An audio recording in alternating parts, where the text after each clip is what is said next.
Bueno, yo soy Tomás, trabajo en el Gobierno de la Ciudad, en la Dirección General de Innovación, que se enmarca dentro de una Secretaría de Innovación y Transformación Digital.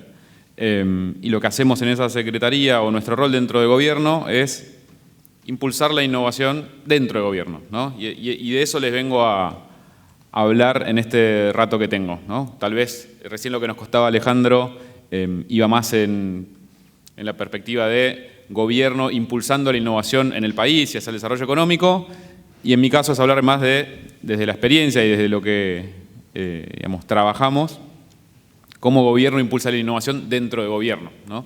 Para lograr que surjan esas innovaciones que mejoren la calidad de vida de los ciudadanos, de forma directa o de forma indirecta, ¿no? A través de mejores políticas públicas o a través de eficiencias que hagan que el gobierno ahorre recursos o lo que sea. Bueno, la primera pregunta que pongo sobre la mesa, y para llegar a responder esto que les decía antes, cómo gobierno impulsa la innovación dentro del gobierno, veo necesario hacer algunas como definiciones previas, ¿no? Y en primer lugar es intentar definir qué es la innovación, que a veces es un concepto súper amplio y que genera muchos, creo yo, como mitos, ¿no? Yo lo llamo así. Tenemos un primer mito que tiene que ver con entender la innovación como necesariamente inventar algo nuevo, ¿no? Y en el ejemplo de la imagen que vemos acá está el IBM Simon, que no sé si alguien conoce de qué se trata el IBM Simon o de qué se trató, pero fue el primer teléfono inteligente, el primer smartphone que salió al mercado allá por 1994, mucho antes de que todos manejemos el concepto de smartphone, ¿no? Pero era un equipo telefónico que permitía hacer llamadas, estaba conectado a internet, permitía mandar y recibir mails, digamos, funcionalmente todo lo que tiene un teléfono inteligente como lo entendemos hoy, o por lo menos como eran los primeros que llegaron al mercado masivo, ¿no?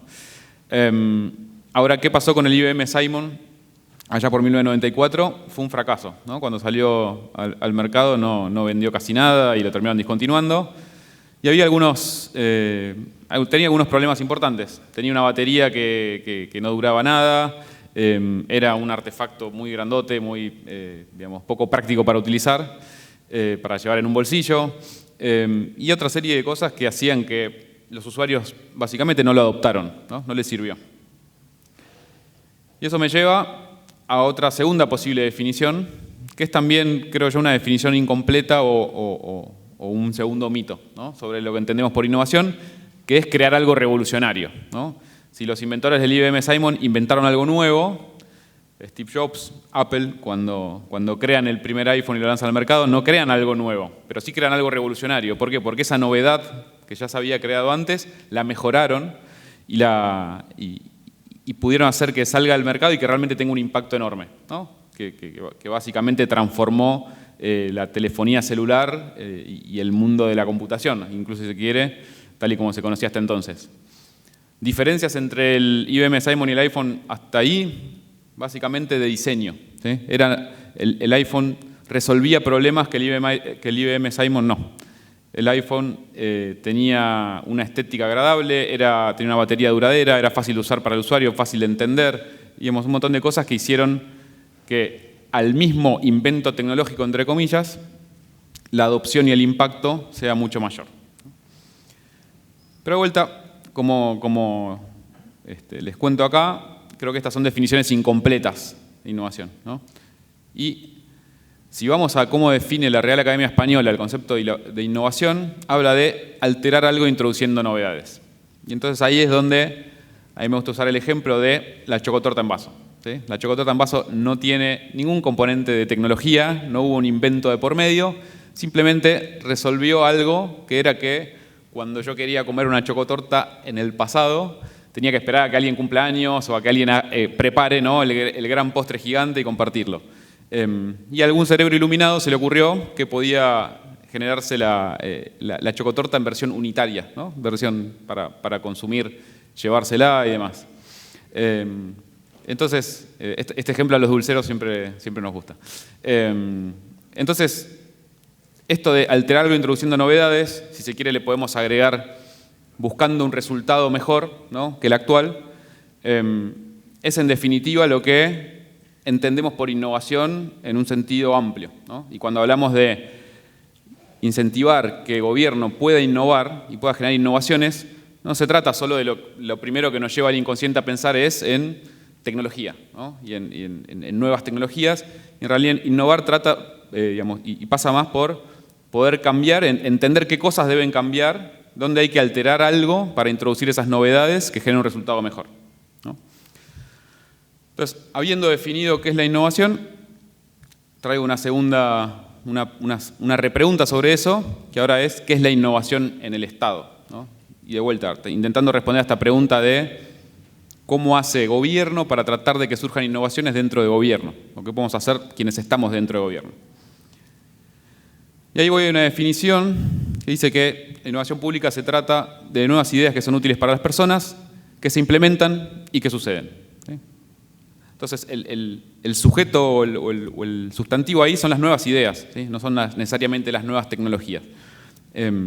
Y son útiles, son funcionales a alguien, les sirven, se implementan y suceden, ¿sí? No son solo buenas ideas. Esta definición es de Geoff Mulgan. Geoff Mulgan fue fundador y CEO de Nesta. Nesta es una agencia de innovación del gobierno del Reino Unido, ¿sí? Que empezó siendo un organismo dentro del gobierno y hoy por hoy es una fundación independiente que trabaja acompañando equipos de gobierno nacionales y subnacionales en Reino Unido y hacia el extranjero también. Y así como en esta han surgido en los últimos 10, 15 años unidades, equipos y laboratorios de innovación en más de 40 lugares alrededor del mundo, ¿sí? Entre laboratorios de innovación pública nacionales y subnacionales. Y ahora esta definición, si bien es interesante, es un poco amplia, ¿no? Entonces quiero ir a algunas definiciones un poco más específicas. Entonces, ¿qué es la innovación pública? Bueno, nos trae estos tres componentes, ¿no? Primero, traer nuevos enfoques, poder incluir la mirada de todos los actores a la problematización de la política pública y poder entender los contextos de cada uno de esos actores, ¿sí? Salir de la forma de entender y analizar los problemas con una mirada muy, si se quiere, como estadocéntrica y abrir el juego para entender las miradas de todos. Útiles para las personas, es decir, realmente que se puedan identificar cuáles son las necesidades de las personas y que vaya a resolver eso, y que se implementen, ¿no? Que básicamente que pase algo con todo eso, que haya un impacto. Y hay 5 principios como básicos, como grandes axiomas en esta disciplina, que se los enumero ahora. El primero es el foco en las personas, ¿sí? Todos los procesos de trabajo que siguen metodologías de innovación pública tienen este enfoque centrado en las personas y, digamos, si se trata de poner siempre a la persona ciudadano o a la persona servidor público, ¿no? O a la persona proveedor del Estado, digamos, pero siempre pensar en los actores como personas, como seres humanos que tienen necesidades, valores, costumbres, fricciones, motivaciones, etc. Y que en definitiva cualquier innovación que surja como resultado de ese proceso implicará seguramente que personas cambien algo, ¿no? Implementen algún cambio en su trabajo de todos los días o en su vida diaria. Entonces es muy importante para poder plantear el cambio a las personas entender de antemano cuáles son sus motivaciones y qué es lo que guía su conducta, ¿sí? En segundo lugar, poder entender que el enfoque para entender las problemáticas debe ser sistémico, ¿sí? Lo sistémico nos habla por un lado, de cruzar miradas, ¿no? De no mirar solamente el especialista o los especialistas de una determinada vertical o de otra, sino poder cruzar las disciplinas y poder entender la complejidad que hoy opera en los contextos en los que trabajamos y poder entender también las interrelaciones causales entre los elementos de un determinado problema, ¿no? En tercer lugar, y algo que es muy innovador per se y a la vez como muy sencillo como concepto, que es la cocreación. Estamos acostumbrados a un statu quo tal vez o a un viejo paradigma de que las soluciones, y los problemas y las soluciones se analizan de manera independiente, ¿no? Digamos, hay algún especialista o conjunto de equipos especialistas que trabajan, analizan un problema, definen una solución y listo, ¿no? Y después es cuestión de eso que se definió, contárselo al resto para que lo ejecute. Y cuando hablamos de co-creación, hablamos de armar espacios de trabajo colaborativos realmente, ¿no? Y que poder hacer definiciones de los problemas cruzando estas miradas, ¿no? Y trabajadas en conjunto, porque la visión que yo tenga del problema, la visión que tenga él, la visión que tenga él, va a variar según nuestra propia subjetividad, nuestra formación de base, nuestras experiencias. Y cuando podemos juntar todas esas miradas y promediarlas es cuando podemos hablar de un co-descubrimiento de un problema, de una co-definición. Cuando pensamos juntos posibles soluciones hablamos de co-idear y cuando implementamos en conjunto hablamos de co-implementar. Y todo esto y la palabra que cruza y que hila todo esto es la colaboración. De vuelta, pensemos que el Estado, por su naturaleza, ¿no? Porque por la naturaleza que tiene como organización grande, compleja, con una división y especialización de las tareas muy fuerte, es el reino de los silos, ¿no? Es cada ministerio, cada oficina y dependencia dentro del Estado está diseñada de alguna manera para tener poca interacción con otras. Y es un gran desafío lograr esas interacciones que en el fondo al ciudadano no le importa si una determinada política pública es de la subsecretaría tal o de la secretaría tal o del ministerio tal, es del gobierno, ¿no? Entonces, desde el gobierno, poder hackear esa lógica y poder trabajar más colaborativamente. Cuarto punto, la experimentación. Y la experimentación como concepto de encarar las cosas con un enfoque iterativo, ¿no? Poder conceptualizar una solución y después empezar a construirla de una manera gradual en lugar y como concepto opuesto a lo que llamamos las implementaciones Big Bang, ¿no? Como, bueno, se nos ocurre que esta es la mejor solución, vamos y la implementamos a escala, ¿no? Y si tengo que corregir algo en esa escala, ¿no? Pensemos, una analogía fácil es, si quiero construir un edificio, ¿no? Si quiero construir un edificio y no hago un plano y me voy directamente a construirlo y me doy cuenta que una columna estaba errada y tenía que ir en otro lugar, bueno, es bastante costoso corregir cuando ya está construido el edificio, ¿no? Versus corregir sobre una maqueta, sobre un plano, que es lo que comúnmente hacen los arquitectos. Y por último, el principio de siempre enfocar y entender que en general si ponemos el foco en el usuario, lo que los usuarios viven son experiencias, ¿no? El ciudadano vive una experiencia y lo que tenemos que entender es, por ejemplo, un ciudadano haciendo un trámite, digamos, en lugar de ese trámite ser un compendio de normas y de, bueno, debe presentar este formulario, debe ir a esta ventanilla, debe hacer esto y lo otro, es una experiencia, es un recorrido para ese usuario, ¿no? Que tiene que entender qué es lo que tiene que hacer, qué es lo que tiene que presentar, a dónde tiene que ir, cómo lo tiene que lograr, cuánto va a durar. Todas ese foco en la experiencia que, en esta concepción de un estado, del Estado céntrico, es un déficit que tenemos, ¿no? Y es algo que hay que trabajar día a día para forzar a que se pueda pensar más de esa manera. Y acá hay algo que, elementos que ayudan mucho es trabajar con acercamiento a los usuarios real, o sea, poder hacer entrevistas, poder entender de primera mano qué es lo que les pasa a los usuarios, empatizar con eso y poder volcar esas cosas también en algo que llamamos el pensamiento visual, ¿no? El pensamiento visual como gráficos, dibujos, imágenes, cosas que nos ayudan a unificar lenguajes, ¿no? Porque también cuando colaboramos transdisciplinariamente, cada quien tiene su lenguaje. Todos hablamos el mismo idioma, pero no el mismo lenguaje. Y cuando vamos al pensamiento visual, eso unifica y democratiza. Entonces, bueno, esto tal vez un poco conceptual que les conté hasta ahora, ¿cómo lo abordamos, ¿no? O sea, bueno, ¿cómo se come todo esto que les conté recién? Y en principio pasa por implementar una lógica metodológica, ¿sí? Y esa metodología viene del mundo del diseño, viene del mundo del pensamiento proyectual. No el diseño como tal vez lo entendemos como el diseño aplicado a una disciplina específica, ¿no? El diseño gráfico, el diseño textil, el diseño industrial, sino el diseño como disciplina en sentido amplio, ¿no? Y el enfoque es el de, tiene esta forma y lo llamamos el del doble diamante, porque sigue como esta lógica de, bueno, dediquémosle, en primer lugar, dedicar tanta o más energía a investigar el problema que a pensar la solución, ¿no? Si yo quiero que mi solución sea innovadora, lo primero que tengo que hacer no es pensar en soluciones innovadoras. Tengo que entender muy bien cuál es el problema y qué es lo que quiero resolver, y qué es lo que es necesario resolver. De vuelta, no según mi propia definición, sino según lo que le pasa a los usuarios. Y en estos dos diamantes, digamos, en el área del problema y el área de la solución, lo que se va corriendo es un proceso, ¿no? Donde empezamos de tener una definición de un problema, una hipótesis, se trabaja en una etapa que llamamos de descubrimiento, de investigación, donde lo que se busca es generar empatía con los usuarios y combinar la investigación de datos duros con el dato blando, con lo que uno pueda escuchar, conversar, relevar.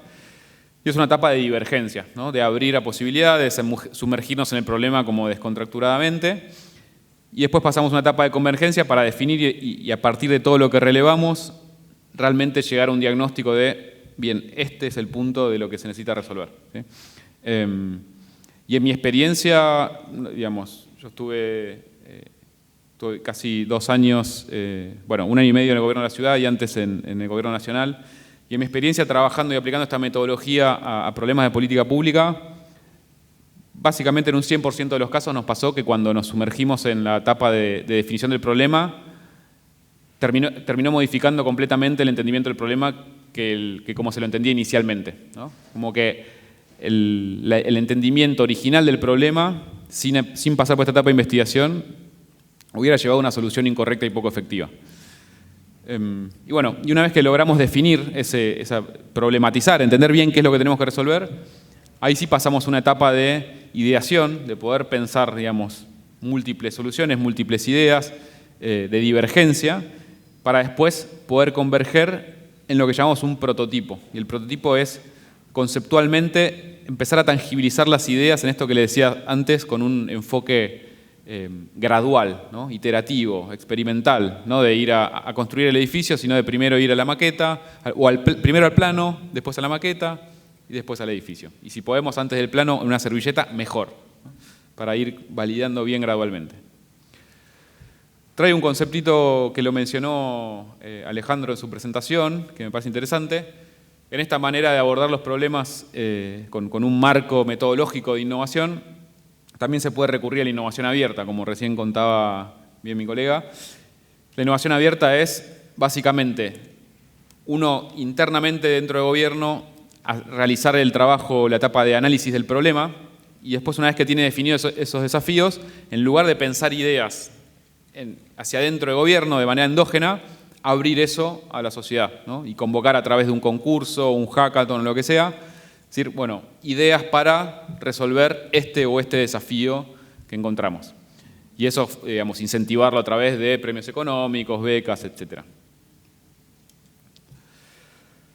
Vuelvo y hago un pequeño zoom sobre el concepto de experimentación y prototipado que les comentaba antes, que tiene que ver no solamente con una forma de ir probando iterativamente las soluciones, sino con una manera de lidiar con la incertidumbre, ¿no?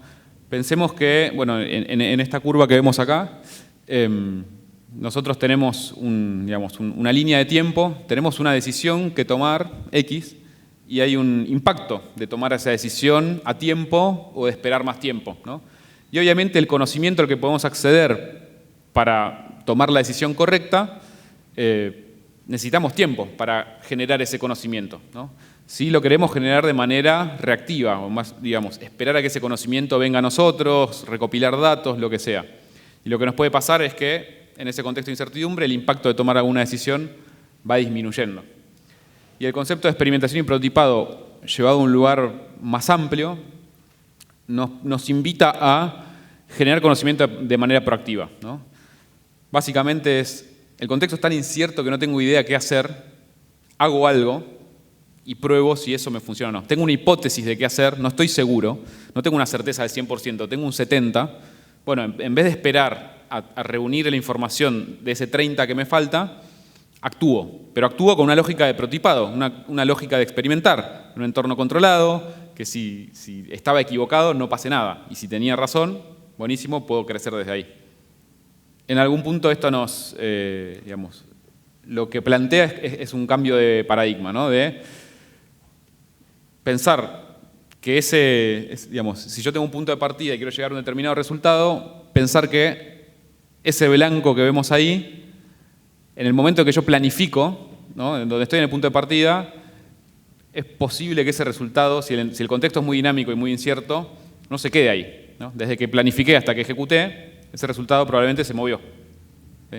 Entonces, hice un plan súper rígido y le pifié, no tuve tanto impacto esperado. Y con estos enfoques de experimentación, de prototipado y más iterativos, y es como la espina dorsal de la agilidad, lo que buscamos es aceptar que ese blanco se va a mover y que tengo que ir dando pasos más pequeños y probablemente sabiendo que voy a tener que corregir sobre la marcha, pero que de esa manera voy a poder pegarle un blanco que se mueve. Para cerrar y darle espacio al último expositor, les cuento algo que estamos haciendo en el marco de mi equipo de trabajo y la Secretaría de Innovación y Transformación Digital, como manera de impulsar todo esto que les decía, ¿no? Como una aplicación concreta. Nosotros, y ahora sí con un objetivo de fomentar que surjan nuevas innovaciones de índole tecnológica y con tecnologías exponenciales, con tecnologías novedosas, desarrollamos un programa que se llama Vía Exponencial, que lo que buscamos es justamente generar este espacio seguro de experimentación, ¿no? De investigación y desarrollo, de entorno de laboratorio, para que se puedan poner a prueba hipótesis y que los equipos de gobierno puedan jugar con sus hipótesis y no necesariamente digamos, ir a implementar cosas que están seguros que van a funcionar, sino poder tener una idea y experimentar con esa idea, ¿no? Y de vuelta, con esta lógica iterativa de ir a una prueba de concepto, luego a un prototipo, luego a un piloto y luego finalmente entender cómo escalar eso. Y lo que hicimos fue, en este programa, armar una convocatoria abierta a todas las áreas de gobierno, recibir este buzón de ideas, curar esas ideas que nos llegaron, quedarnos con unas primeras 13 ideas que pasaron a una instancia de clasificación y priorización, y en esa primera selección nos quedamos con 6 proyectos a los cuales en una etapa de diseño estratégico, con todo esto que les decía antes, ¿no? Con colaboración, con foco en los usuarios, con metodologías, le dimos forma a esas ideas, a esos proyectos, y este lunes pasado seleccionamos en la instancia final los 2 proyectos que vamos a pasar a la instancia de prototipado, ¿no? Entonces son ideas concretas de aplicación de inteligencia artificial para digamos, problemáticas de gobierno. Así que hasta acá mi exposición, les agradezco la escucha.